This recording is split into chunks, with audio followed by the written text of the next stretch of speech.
আজকে আমি আপনাদের সাথে শেয়ার করবো মিক্স চাউয়ের রেসিপি। চাউ বানানোর জন্য প্রথমে চাউমিনটা ভালোভাবে সিদ্ধ করে নিচ্ছি। সামান্য তেল আমি সিদ্ধতে দিয়ে দিয়েছি। এইবারে ম্যারিনেশনের পালা। এখানে চিকেন আর চিংড়ি মাছ, আদা, রসুন, গোলমরিচ, লবণ দিয়ে মেখে আধ ঘন্টা রেখে দেবো।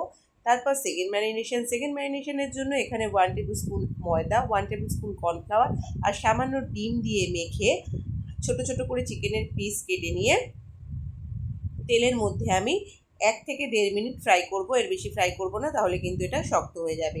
ভাজাটা হয়ে গেলে তুলে নিয়ে আমি 2টো ডিম দিয়ে দেব। 2টো ডিম ফেটিয়ে আমি ফ্রাই করে নেব। তারপরে কড়াইতে সামান্য তেল দেব, দিয়ে আদা রসুন কুচি দিয়ে পেঁয়াজ কুচি দেব। হালকা ফ্রাই হয়ে গেলে যে সবজিগুলো দেব, গাজর, বিনস, ক্যাপসিকাম, বাঁধাকপি, সামান্য লবণ দিয়ে হাই হিটে ফ্রাই করব। একদম হাই হিটে 1.5 মিনিটের মতো ফ্রাই করে নেব।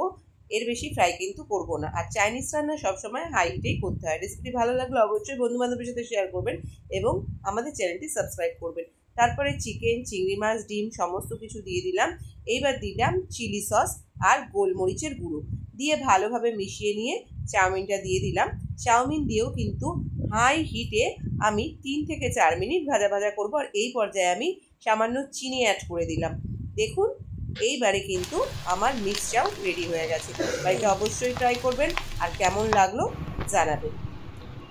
তো আমার মিক্স চাউ রেডি হয়ে গেছে। মিক্স চাউয়ের সাথে আমি চিলি চিকেন করেছি।